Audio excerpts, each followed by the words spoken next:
नमस्कार मंडळी, आज आपण बनवतोय चंदन बटव्याची भाजी। तर बघू शकताय ती भाजी अशी असते। आता याला मी निवडून घेतली, याला आता चिरून धुवून घेऊ आणि मग शिजायला टाकूया। तर ही भाजी चिरून झालेली आहे, आता आपण हिला धुवून घेऊया। आता याच्यामध्ये आपण तुरीची डाळ घालूया। हे आपल्याला भाजीसाठी वाटण करायचे, हिरवी मिरची, जिरं, शेंगदाणे आणि वल्ला हिरवा लसूण आहे, तो पण आपल्याला ह्याच्यात टाकायचा आहे आणि त्याचं वाटण करून घ्यायचं आहे। तर आपली भाजी शिजली आहे।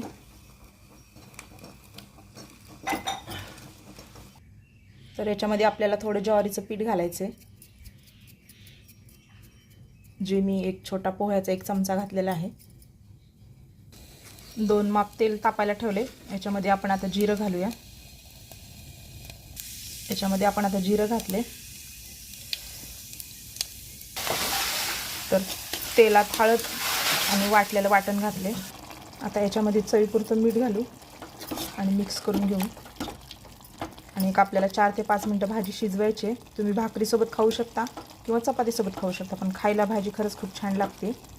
करून एकदा नक्की बघा।